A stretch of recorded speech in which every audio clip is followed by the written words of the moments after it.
Okay, thank you very much for the introduction. And since I'm the last speaker of the whole program, I will use my precious time to invite people to give a round of applause for all the organizers.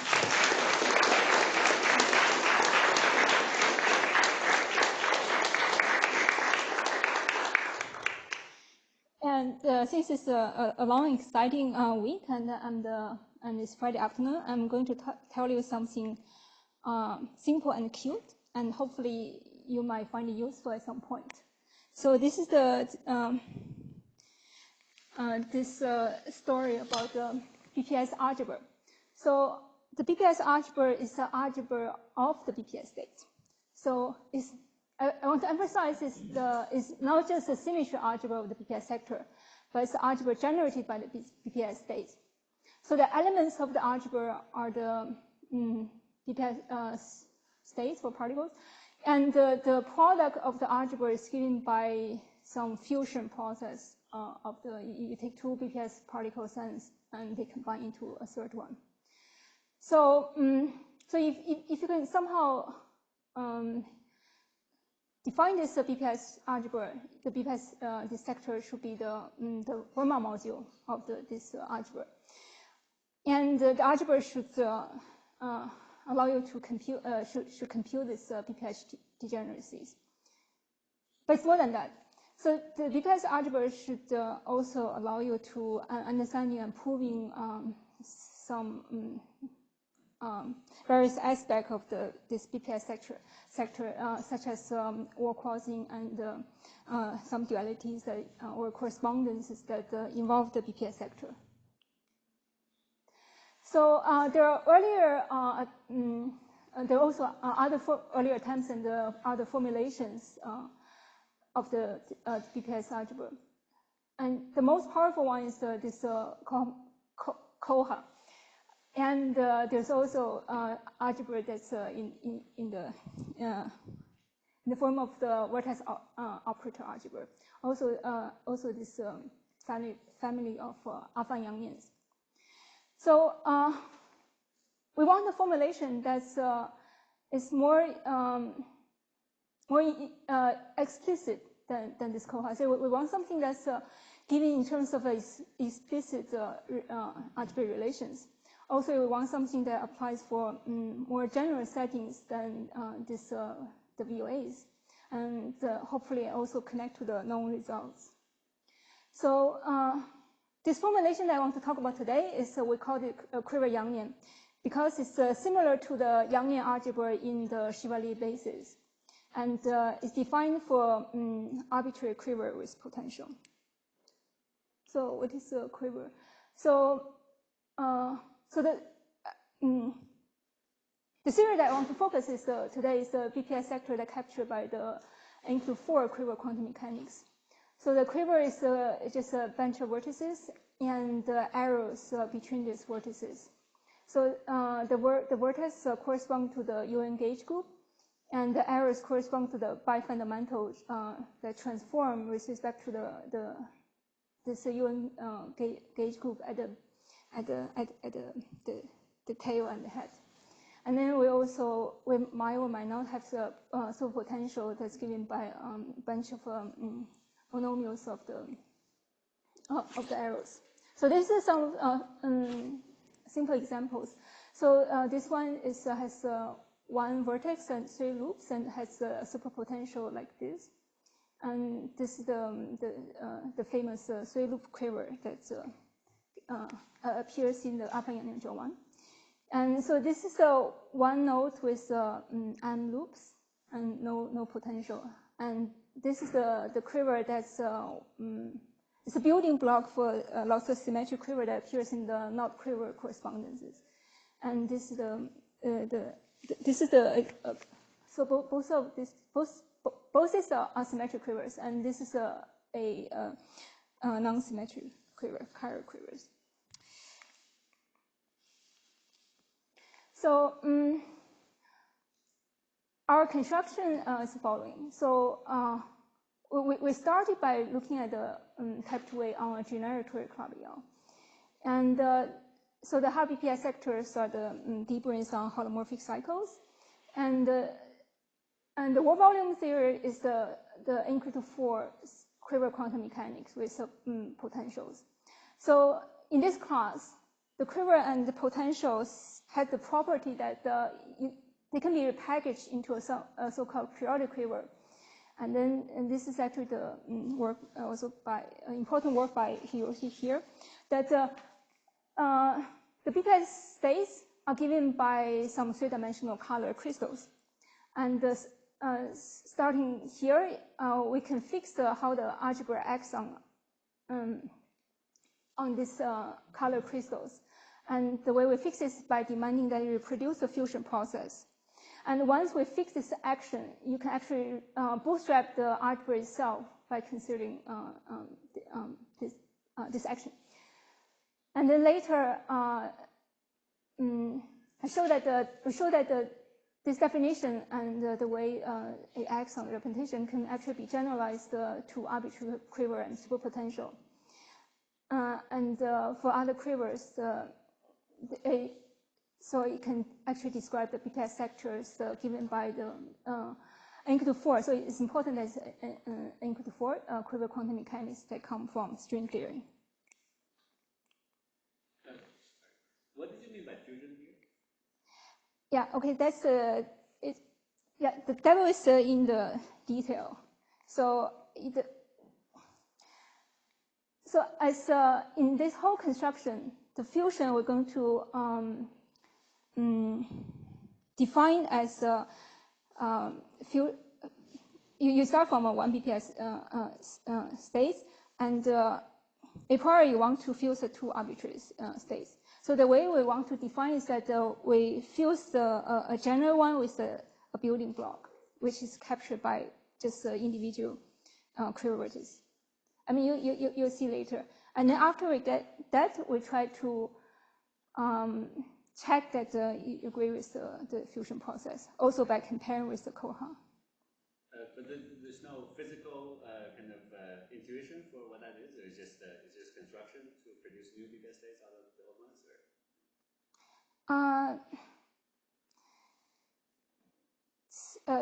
Sorry, what do you mean by? I'm trying to understand. Is there a physical way to think about what a fusion means, or is it just a mathematical machine to produce a new BPS state given a pair of BPS states? The fusion process, I mean, this fusion process allows you to, it's a cyclic. It covers all the states inside your sector. I guess another way to define this fusion process, I mean, the most general one that's more similar to the way Koha defined it, by some shuffle product. So that's more similar. I mean, that's allow you to fuse like two arbitrary states. So, but that's so after you have this query Yang, then it's possible to relate to go back to the Koha. But that's not how we defined it. Maybe you can. Why don't you ask me again after this? Right. So exactly. I mean, the whole point is to how to properly define this fusion.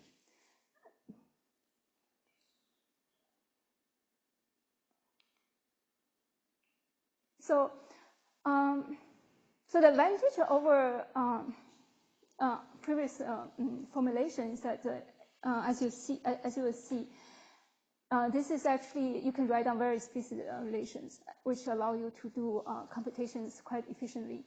And also, this formulation is also allow you to study representations simply as a framing that's simply given by the framing of the quiver.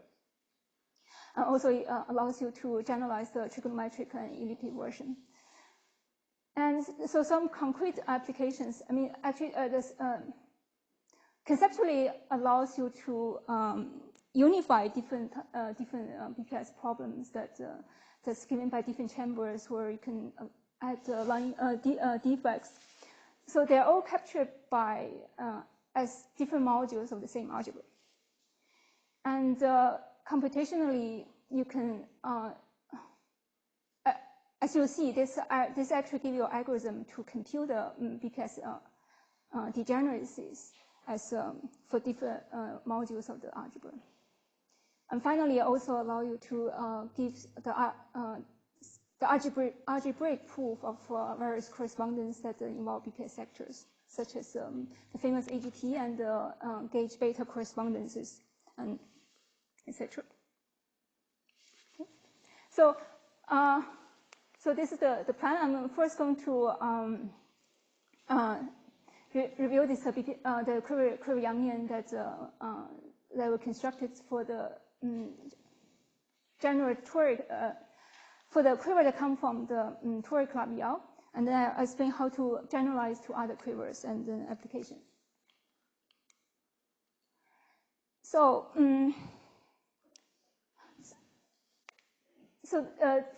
the system here is that we want to consider the type 2A general toric club Yao 3, and the hub BPS sector is just given by the D-branes on the holomorphic cycles here. So in this setup, we consider just one D6 and node 0 and arbitrary number of D2 and node D4 and arbitrary number of D2 and D0. And the World volume theory is some N-4 quiver quantum mechanics. And so we first translate the toric data to the quiver data here. And then so for, this is due to this bipartite graph from the brane tiling.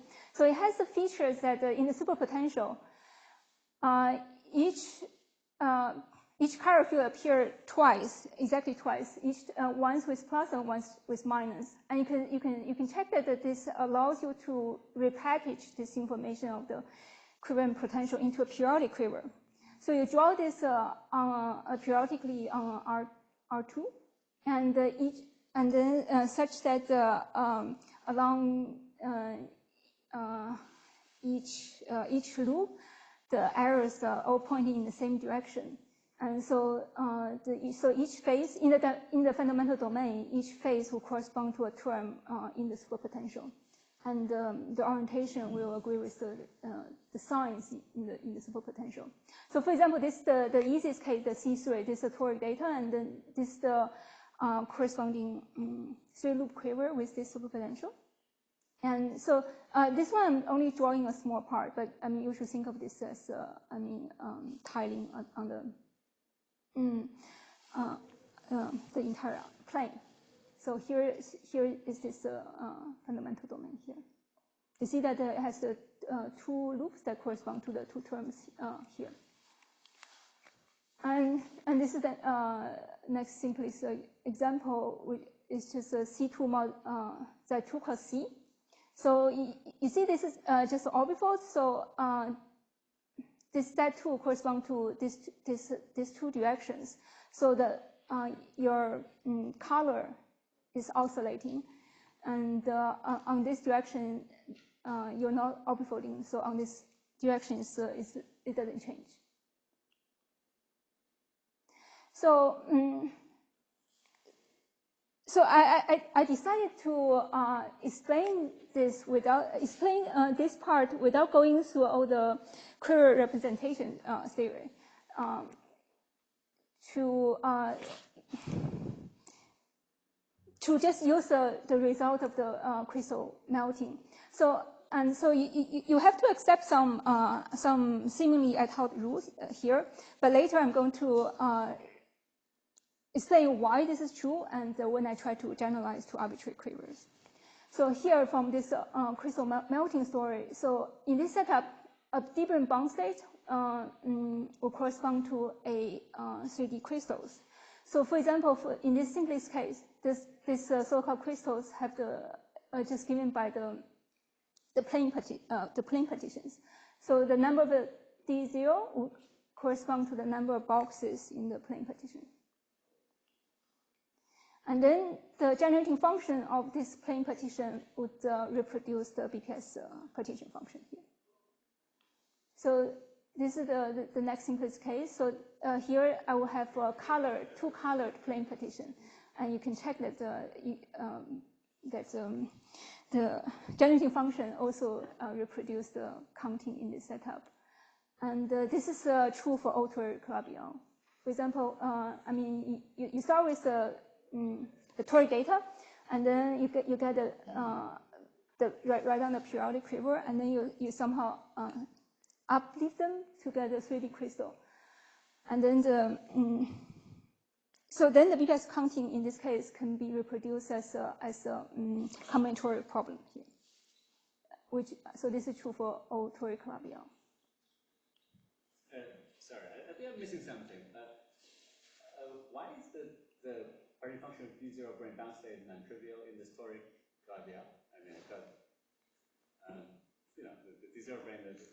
So in general, you have both D2 and D0. Yeah, but in the previous slide, you had this parity function of the D0. In C3, I'm not understanding what this means, because usually we think of the D0 brane in form of bound state, but it doesn't depend on.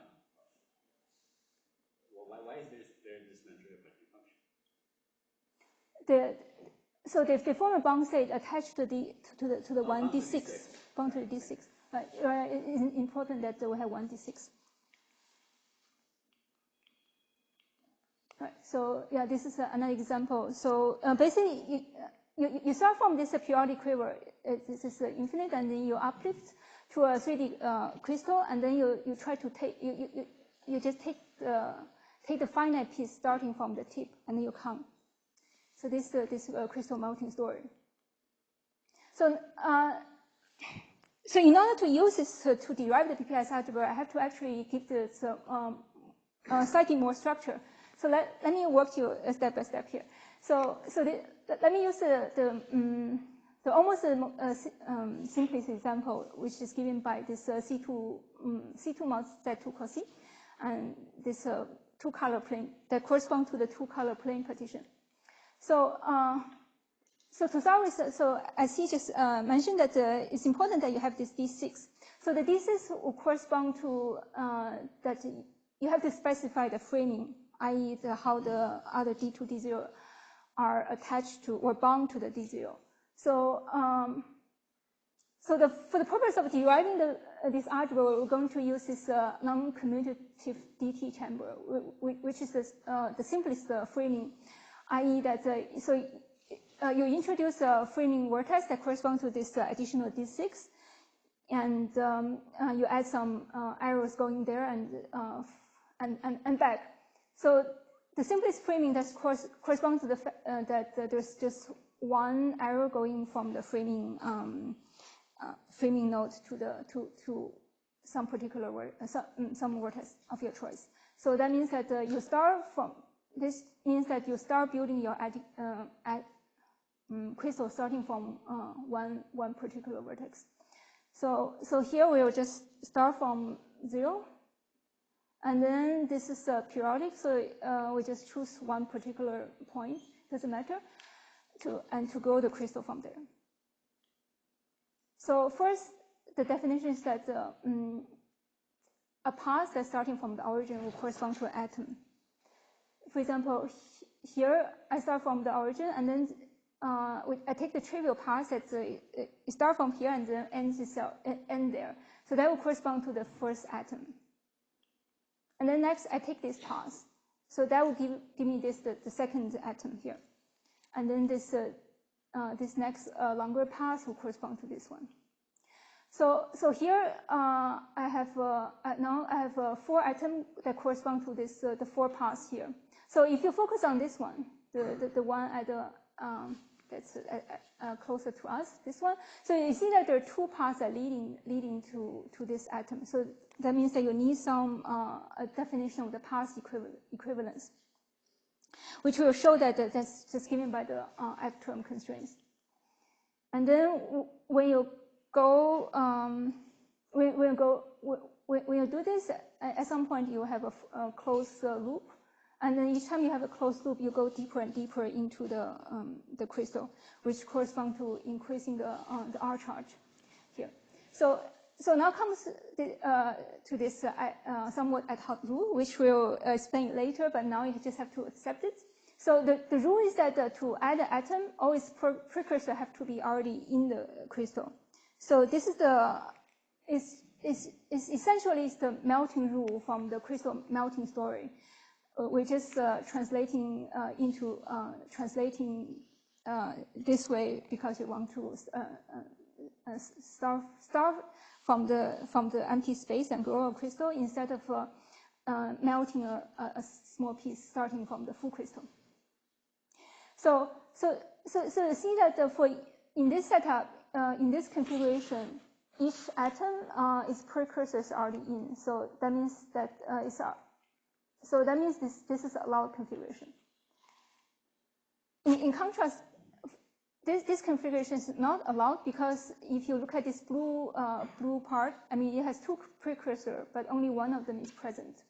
So this is as a color plane partition is also easy to understand because it's not a plane partition. So now once you have both this precursor in, this becomes allowed configuration. So this is an important rule, and which we'll explain later where it comes from.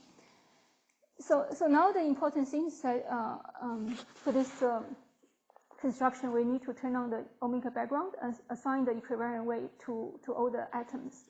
So we do this. So we just give a weight to all the arrows, and then so the weight of the atom will be given by the sum of the weight of the arrows along this path. And then this path equivalence just corresponds to impose some constraints here. And then you can check that you can also impose the vortex constraint that corresponds to the gauge symmetry. So this corresponds to the global symmetry. And as a sanity check, you can check that after you impose both the loop and the vortex constraint, there's precisely 2 parameters left. So that will correspond to the 2 equivariant parameter for the toric Kavli oscillator. So now we're all set. So now we can come to C's question about the fusion. So we don't know how to define this fusion, so we focus on a simpler definition first. So we imagine that instead of fusing 2 arbitrary states, we consider 1 arbitrary state, and then imagine fusing with the smallest unit. So this smallest unit we define as a racing operator of the algebra.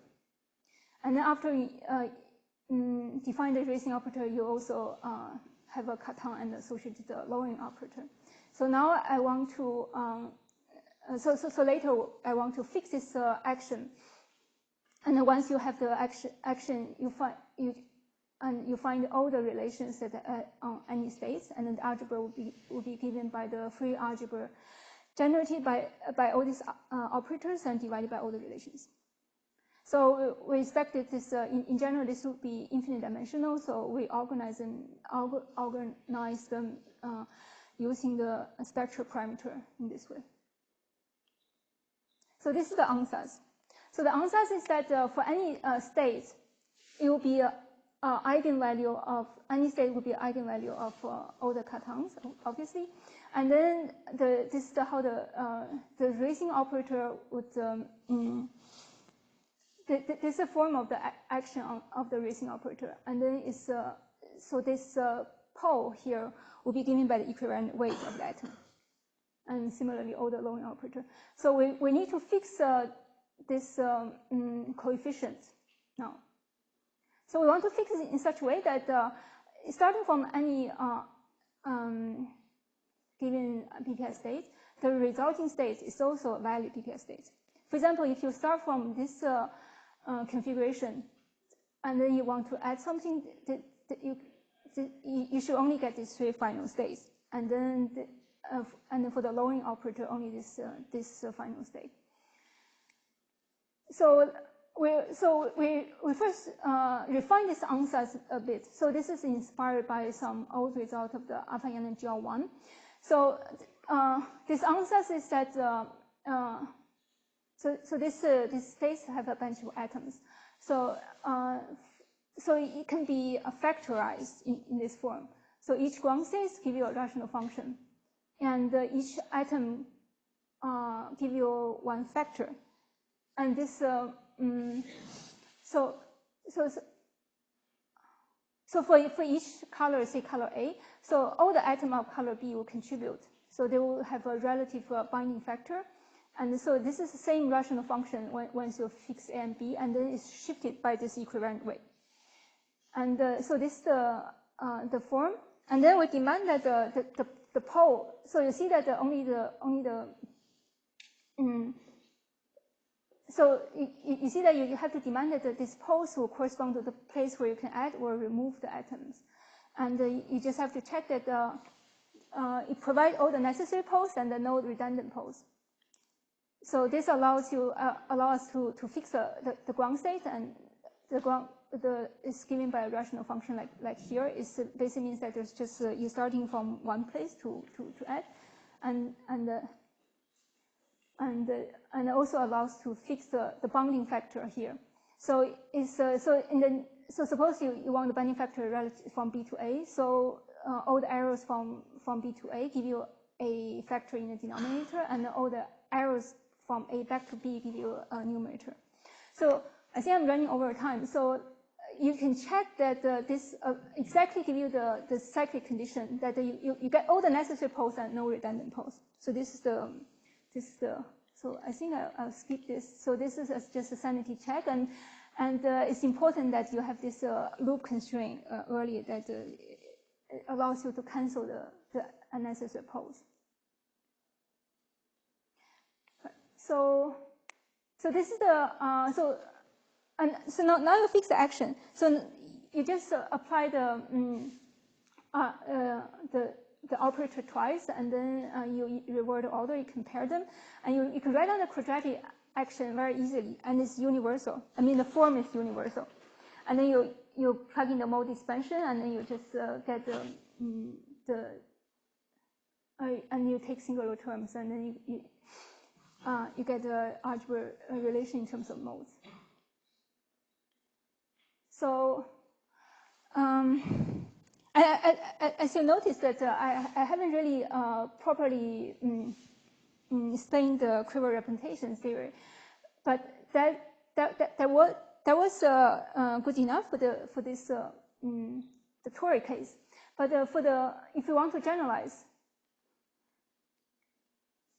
we have to consider this quiver representation theory. So I think I'm running over time. So the upshot is that so before this quiver-Yangian, the representation is given by this the crystals.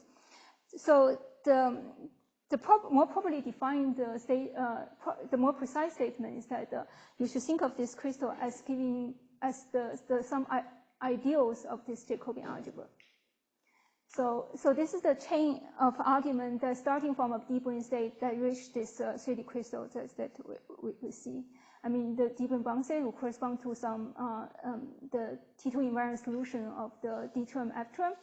Then you translate into the stable representations. So it's important that in this case, there's a one-to-one map between the ideals. So the ideals here is infinite dimensional with some the finite codimensional ideals. So the 3D crystal corresponds to the complement of ideals. So the generalization is for arbitrary. Sorry. So this is the picture why this is true. Sorry for jumping. So for arbitrary quiver, then you just replace the Jacobian. You just consider this Jacobian algebra and then consider the ideals. So then this definition will just work, and then the representation is just spanned by the ideals of the Jacobian algebra. And then the question you want to ask is, so when is this quiver-Yangian actually BPS algebra? So then it just means that this chain of argument you run that you still have to follow. So the most crucial bit is here. So you have to actually check that the torus fixed point of your stable representation agree with the space of your finite codimensional ideals. You can also just check directly that you reproduce the BPS degeneracy for arbitrary representations. And so this is a partial list that we see that the Quiver-Yangian is actually the BPS algebras. Yeah, I think I was. Yeah, in view of time, let me just explain one cool, very concrete applications here. So for arbitrary, so remember the framing we consider is the simplest framing. There's just one arrow. So that means that so they correspond to the vacuum representation, meaning that the first state is just 1. And you can replace this by some arbitrary framing. So that corresponds to replacing this vacuum factor by this rational function here. So the pole will correspond to where you can add your first set of atoms, and then the 0 would tell you how they meet and cancel. For example, in this case, the poles will correspond to these 3 pieces that you can start the growing atom, and then the 0 correspond to where they have to cancel.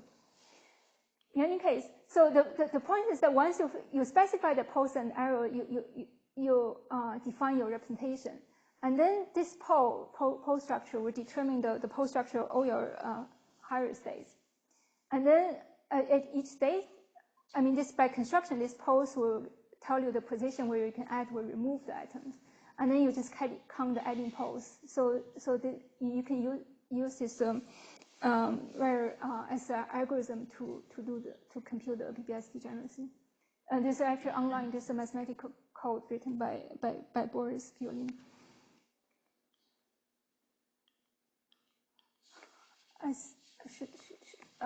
Let me summarize, and if people can ask questions about the slides I skipped. So, so the summary is that we started from this class of quiver, and then by this bootstrapping technique, we defined this Quiver-Yangian. And then it turns out they can actually be defined for arbitrary equivalent potential, and the representation is it's just given by the ideals of the corresponding Jacobian algebra. And we have seen that it works as it is a BPS algebra for various class of quivers. And then as applications, you can use this to compute the BPS degeneracies, and you can use it to prove some nice correspondences. And there's actually lots of future interesting problems. So something that I'm interested in is one is to use this to. So I mean, there's lots of equivalence relations in these BPS sectors, and you can just revisit them and ask what is the algebraic underpinning. And I will also want to understand what is the condition for the Quiver-Yangian to be an actual BPS algebra. And also you can ask how about beyond the quiver? And for example, for the Torrey-Calabi-L4, you don't really have a quiver. You have the graph with both the directed and undirected links. So what to do there? Yes. Okay. Thanks a lot.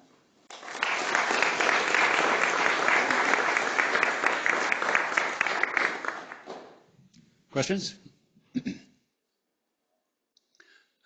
So I want to ask a basic. I think maybe I'm not quite getting something very basic. Just the definition of bound states of a rat brain on a non-compact Calabi-Yau.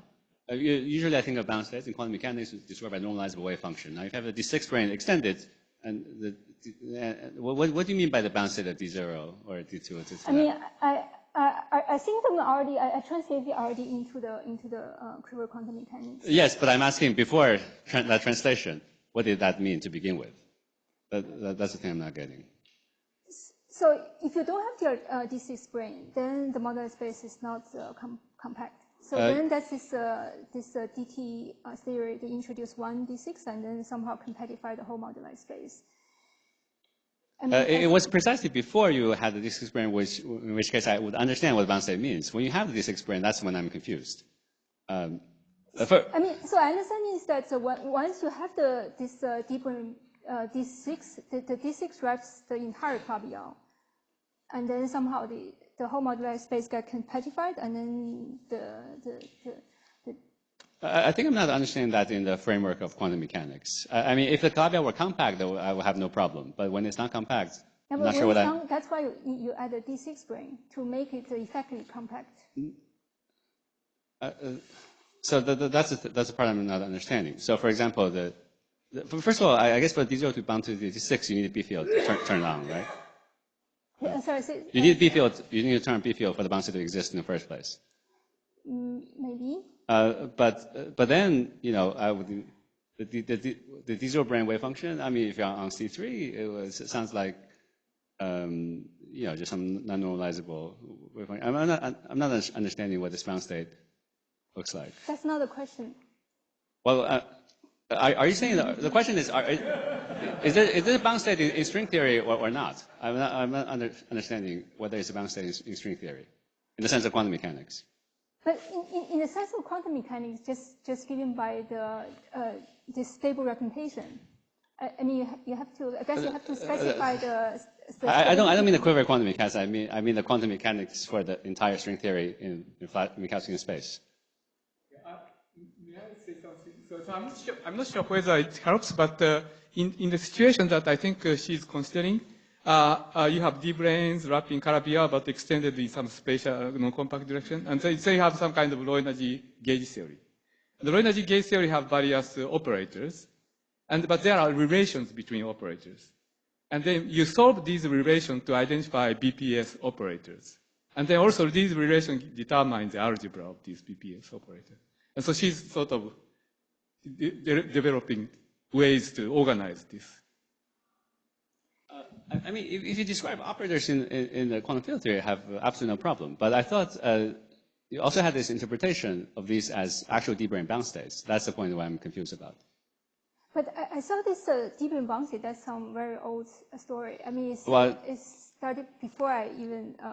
Yeah, just because it old doesn't mean that I understand it. but It's also possible to understand them as some turning on boxes, so you can effectively view them as dissolved D-branes in the higher dimensional D-branes. Well, I thought. Well, in the compact case, I have no problem. It's the non-compact case I'm confused about. I mean, yes, I think you need a B field for these 6 around state to exist to begin with, right? But when it's non-compact, I'm confused about the definition. But I guess that's why they want to add. I mean, they just add one D6 to effectively compactify. I understand, but I understand you have one D6, but I don't know what it means to effectively compactify. But maybe we can discuss more later. Any other questions?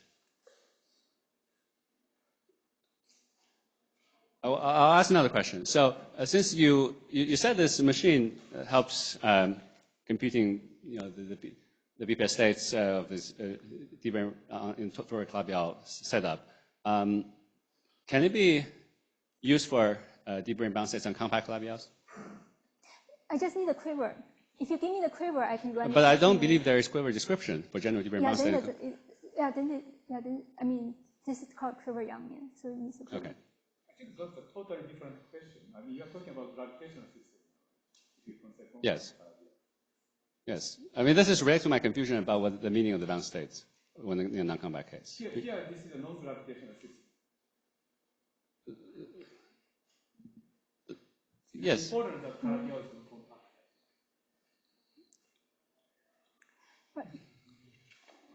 Well, anyway. Well, if there are no further questions, let's thank you.